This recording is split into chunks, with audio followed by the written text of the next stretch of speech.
வணக்கம். Welcome to கிஜாஸ் kitchen. இன்றைக்கி நம்ம பார்க்க போகிற ரெசிபி கருணைக்கிழங்கு தொக்கு தாங்க பார்க்க போகிறோம்.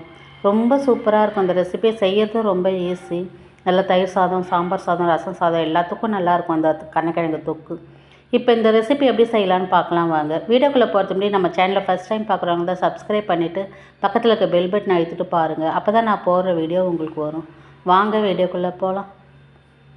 பாருங்கள், இந்த கருணைக்கிழங்கு தொக்குக்கு நான் ஒரு வெங்காயம், ஒரு தக்காளி, கொஞ்சம் கருவேப்பிலை எடுத்து வச்சுருக்கேன். ஒரு கொத்த அளவு கருவேப்பிலை எடுத்து வச்சுருக்கேன்.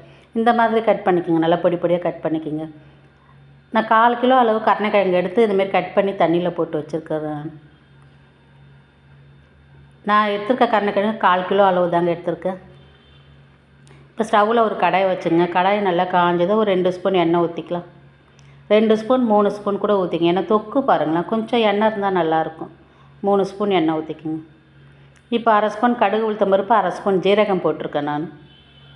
நான் எப்போவுமே ஜீரகம் பொரியலாக இருந்தாலும் குழம்பா இருந்தாலும் ஜீரகம் போட்டு தாளிப்பேங்க. இப்போ கடுகு ஜீரகம் பொரிஞ்சதும் ஒரே ஒரு காஞ்ச மிளகாய் கிள்ளி போட்டிருக்கேன். இப்போ வெங்காயம், தக்காளி, கருவேப்பிலை எல்லாத்தையும் ஒன்றாவே போட்டுக்கலாம். நம்ம எல்லாம் ஒன்றா போட்டு நல்லா வதக்கிக்கலாம். வெங்காயம் தக்காளி கொஞ்சம் நல்லா வதங்கணும் உங்களுக்கு. நீங்கள் எப்போவுமே ஜீரகம் போட்டு தாளித்து பாருங்களேன், குழம்பும் டேஸ்ட்டாக இருக்கும், உடம்புக்கும் ரொம்ப நல்லது உங்களுக்கு. இப்போ பெருங்காயம் தூள் கொஞ்சம் ஒரு 1/2 ஸ்பூன் போட்டுக்கலாம்.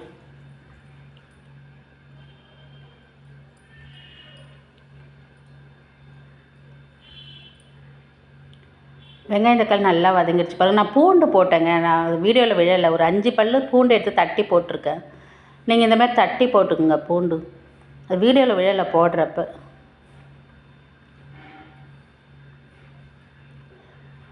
நல்லா வதங்கிடுச்சு பாருங்கள். நல்லா சுருங்க வதங்கி வந்துருச்சு பாருங்கள். இப்போ நம்ம கட் பண்ணி வச்சுருக்க கருணைக்கிழங்கு எடுத்து போட்டுக்கலாம்.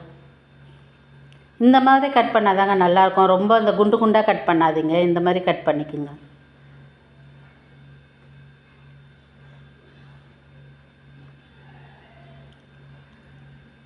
இப்போ கருணைக்கிழங்கு எண்ணெயிலே கொஞ்சம் வதங்கட்டும்.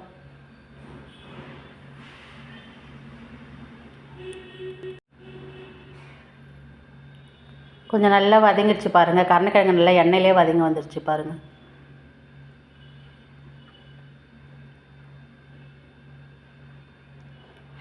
இப்போ இதுக்கு மிளகாய் தூள் போட்டுக்கலாம். நான் குழம்பு மிளகாய் தூள் தாங்க போடுறேன். நான் ஒரு 1/2 ஸ்பூன் போடுறேன். நீங்கள் உங்கள் காரத்துக்கு ஏற்ற மாதிரி பார்த்து போட்டுக்குங்க. மஞ்சத்தூள் ஒரு 1/2 ஸ்பூன் போட்டுக்கலாம். கொஞ்சம் மிளகாய் தூள் நல்லா கொஞ்சம் வறுத்துக்கலாம். அந்த மிளகாய்த்தூள் பச்சை வாசனை போகிற அளவுக்கு வறுத்துக்கலாம்.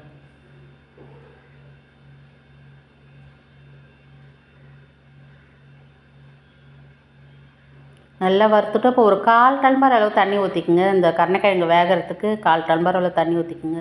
நான் ஒரு 1/2 ஸ்பூன் கல் உப்பு போடுறேன். நீங்கள் உங்கள் டேஸ்ட்டுக்கு ஏற்ற மாதிரி பார்த்து போட்டுக்குங்க. இப்போ நல்லா கொதி வருது பாருங்களேன். தட்டு போட்டு மூடி வச்சுக்கலாம். நல்லா கொஞ்சம் ஸ்டவ்வை சிம்மிலே வச்சுக்குங்க. நல்லா ஒரு 2 நிமிஷம் கொதிச்சதும் மறுபடியும் எடுத்து கிளறி விடுங்க. அப்போ தான் காய் நல்லா வெந்து வரும் உங்களுக்கு. கருணைக்கிழங்கு நல்லா வெந்து வரும்.